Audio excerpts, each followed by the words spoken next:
Nah, ini semua berusaha menyasar kalangan Nahdien semua. Entah itu mimpi khilafatu min hajin nubuwah, atau yang khilafah versi Hizbut Tahrir, atau dengan mimpi-mimpi al-mamlakah yang diusung oleh kelompok Wahabisme dan Salafisme. Ini semua menggerogoti orang-orang Nahdien satu persatu dengan tujuan apa? Supaya Nahdlatul Ulama ini tumbang setumbang-tumbangnya, sehingga kita kemudian tidak takdim kepada para ulama-ulama NU. Mereka mengajari kita untuk mencaci maki satu sama lain, seolah-olah kalau kita beragama itu punya ruang-ruang untuk saling membenci. Padahal bukan itu tujuannya. Yang diajarkan oleh para ulama-ulama kita yang tawadhu, ini kan tidak begitu. Orang NU itu sudah diajari untuk saling menghormati satu sama lain sejak dulu.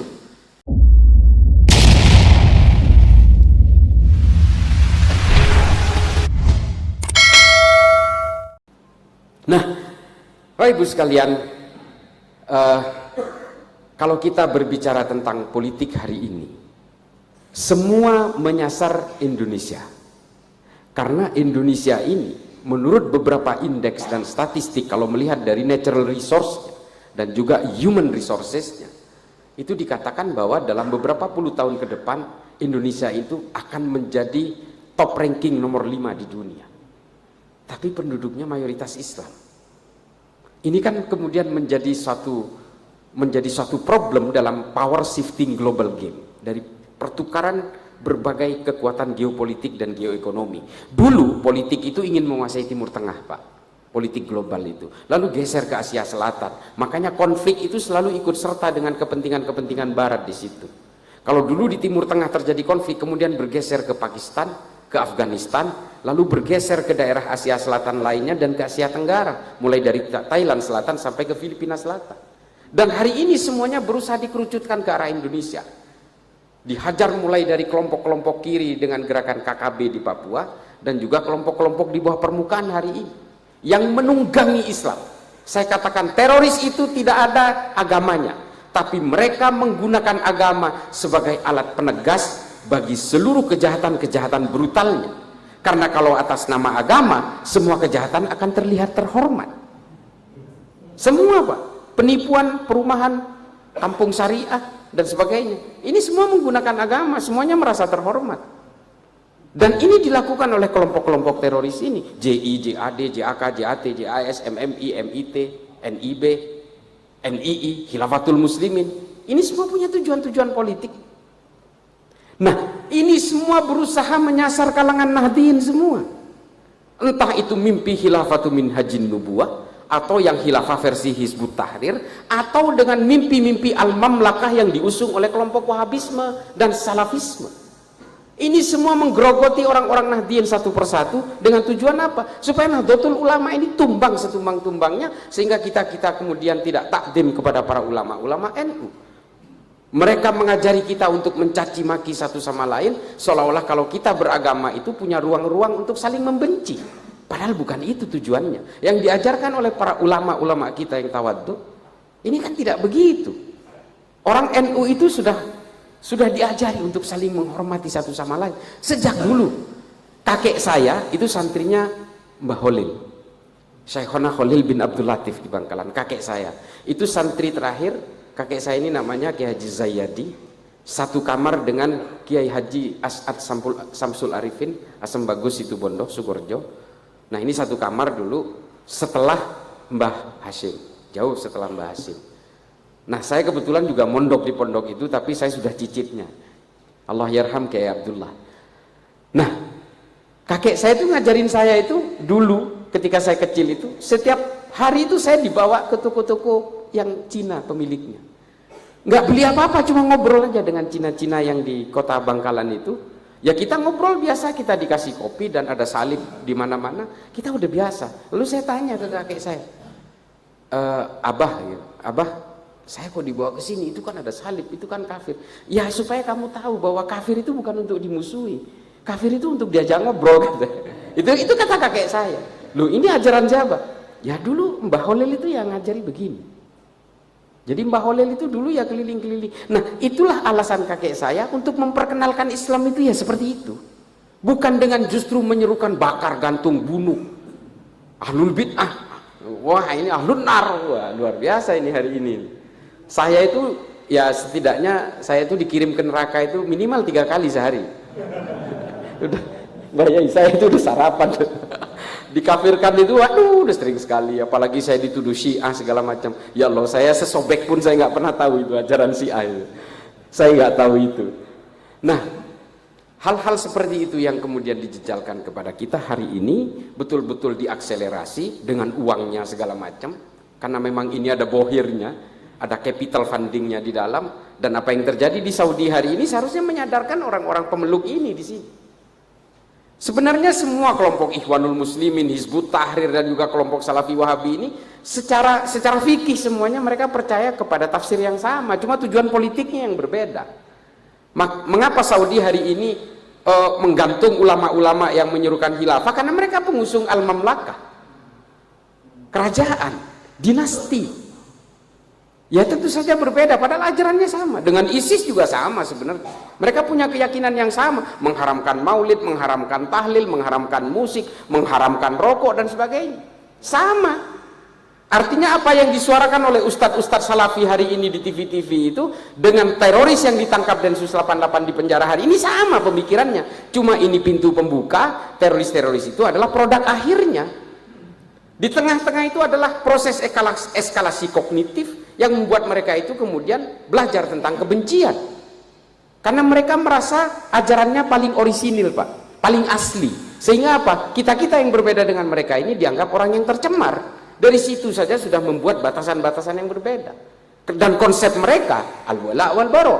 Ini saya diprotes juga ini teman-teman Muhammadiyah. Gus, jangan kencang-kencang soal al-wala wal bara. Orang Muhammadiyah masih banyak yang meyakini itu. Ya roba.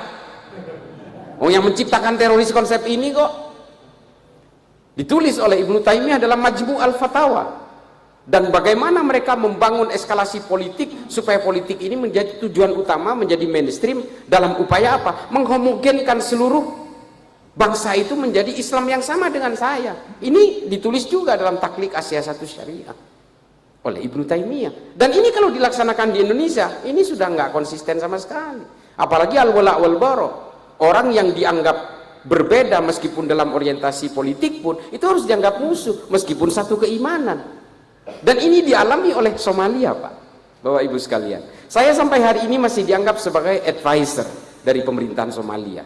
Somalia ini bingung, agamanya satu negara ini Islam semua, satu negara ini pahamnya sama.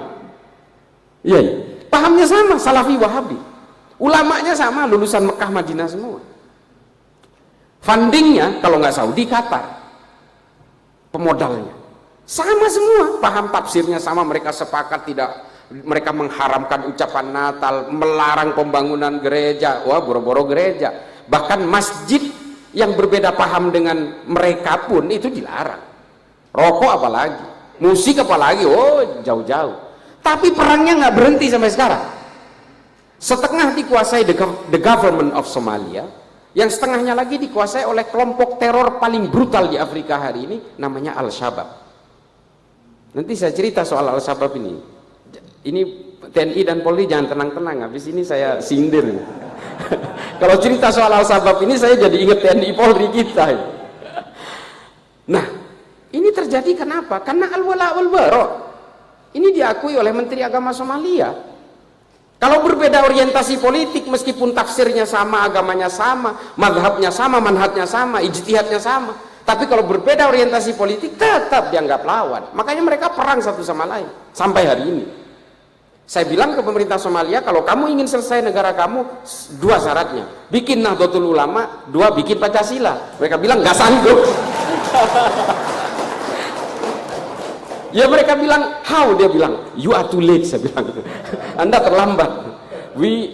Indonesian people made it already 75 years. Jadi Indonesia sudah bikin ini 75 tahun. Kalian kalau bikin hari ini terlambat. Kalian harus berhadapan dulu, perang dulu sama PKI. Nah, ini hal-hal seperti ini yang kemudian harus kita ketahui, bahwa sebuah peradaban dalam satu bangsa ini harus dibangun dengan kesepakatan bersama. Dan kita harus menyadari, terutama dari kalangan Nahdien hari ini, kita harus menyadari kita menjadi sasaran tembak. Kita menjadi sasaran tembak. Sekali lagi, kita menjadi sasaran tembak. dari berbagai pergerakan intelijen di seluruh dunia, operasi-operasi intelijen di seluruh dunia, hari ini memang ingin menyasar Nahdlatul Ulama. Kalau NU ini tumbang, semuanya akan tumbang, dan kita betul-betul menjadi negara seperti Balkan, seperti Yugoslavia, yang sudah berabad-abad menjadi satu entitas negara yang kemudian dipecah dengan politisasi identitas dan politisasi agama. Orang Serbia membantai orang Muslim di Bosnia Herzegovina, di Sarajevo. Ini mungkin bapak-bapak TNI sudah pernah ke sana. Ini politisasi identitas, sehingga akhirnya mereka terpecah belah. Serbia jadi negara sendiri, Slavia sendiri, Bosnia Herzegovina sendiri, karena persoalan-persoalan identitas. Ini jadi penyakit di antara kita hari ini. Jangan tenang-tenang dulu TNI Polri, ini saya udah jadi ingat ini. Jadi mengapa kelompok-kelompok ideologi transnasional ini bisa masuk ke setiap negara dan bisa memporak-porandakan setiap negara? Saya sudah ke Somalia, saya sudah ke Nigeria, saya sudah ke Republik Afrika Tengah, saya sudah ke Sudan, saya sudah ke Swaziland, menyusur pantai timur Afrika, pantai barat Afrika Tengah saya susur. Penyakitnya satu, kelompok teror ini, mereka menginfiltrasi tentara dan polisi lebih dulu, termasuk Al-Shabaab. 32 orang kelompok kajian bernama Al-Ittihad Al-Islamiyah, pemimpinnya namanya Kolonel Muhammad Hasan. 32 orang terpapar dengan ajaran Wahabi ini, lalu kemudian dia membesar, dia merekrut penjahat-penjahat jalanan dan bajak laut, lalu mereka menjarah semua senjata di tangsi-tangsi dan barak mereka, lalu mereka membentuk satu kesatuan yang bernama Al-Shabaab. Ini sohe Pak, saya pertanggungjawabkan, saya sudah ke Mogadishu. Boko Haram sama prakteknya. Di Sudan kelompok Hasan Turabi sama, nyusupnya ke TNI Polri. Di Republik Afrika Tengah itu ada di Bangui itu ada kelompok namanya Seleka, musuhnya namanya Anti Balaka, kelompok ekstremis Kristen. Sama, mereka nyusup juga dari polisi dan tentara. Sehingga yang perang itu sebenarnya bukan masyarakat, yang perang itu tentara dan polisi melawan tentara dan polisi. Di Sudan juga terjadi seperti itu. Dan kemudian di Suriah yang kemudian berkonflik hingga hari ini, itu berawal dari 600 tentara dan polisi yang terpapar oleh ajaran ini, kemudian mereka membentuk satu kesatuan namanya Free Syrian Army, dan mereka berkolaborasi dengan firqahnya Al-Qaeda di Suriah bernama Jabhatun Nusra, dan mereka kemudian bergabung dengan kelompok teror lama yang bernama Liwa'ut Tauhid dan memporak-porandakan Suriah hingga hari ini. Semua ulama dibantai. Syekh Muhammad Ramadan Al-Buthi, Syekh Adnan Al-Afyuni, ini orang-orang ulama kelas dunia dibunuh oleh kelompok ini. Dan di Indonesia hari ini Polri 23.000 yang terpapar, TNI 9.700 yang terpapar, dan semuanya bersenjata, semuanya bertanggung jawab untuk pertahanan negara, yang satu lagi bertanggung jawab untuk keamanan negara. Selesai Pak. Laskar At-Taiba di Pakistan berhasil menyusup lama lewat Presiden Ziaul Haq, kemudian diakselerasi oleh Pervez Musharraf menjadi kekuatan-kekuatan politik. Apa yang terjadi di sana? Semua tentara dan polisinya dikuasai oleh kelompok ini, namanya Laskar At-Taiba. Demikian juga dengan kelompok-kelompok lain. Wah ibu sekalian yang saya muliakan, ini bukan hanya terjadi di Islam. Kekuatan-kekuatan politik memporak-porandakan semua agama-agama. Orang Kristen terlibat perang 30 tahun di Eropa, membunuh 8 juta lebih orang Eropa, lalu kemudian membelah Kristen menjadi Katolik dan Protestan. Kelompok-kelompok Bharatiya Janata garis keras membelah Hindu, yang satu berubah menjadi Hindutva, yang satu menjadi Shiv Sena, dan mereka berperang sesama Hindu karena persoalan apa? Persoalan politik. Kelompok Asin Wiratu menunggangi Buddha untuk mempersekusi orang-orang Rohingya. Karena apa? Politik.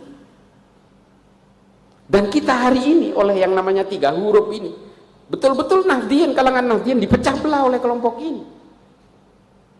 Kelompok 3 huruf lah. Ya, maaf, kita boleh berbeda pandangan, tapi ini biang perpecahan di dalam Nahdien. Karena sama Pak, mereka maulidan juga. Tapi yang satu kan ya, yang satu membela baliho sampai keluarin senjata tajam, yang satu kan enggak. Kalau dengan persoalan politik Pak, dendam dan marahnya awet. Sunni dan Syiah 1500 tahun sampai hari ini. Cebong kampret 2014 sampai sekarang loh. Kadrun Basar RP sampai sekarang. Prabowo sama Sandiaga Uno udah jadi menteri kok. tapi di bawah ini masih bertarung habis-habisan. Kenapa? Karena kita memang diajak untuk berpecah belah satu sama lain, dan kita nggak pernah menyadari itu.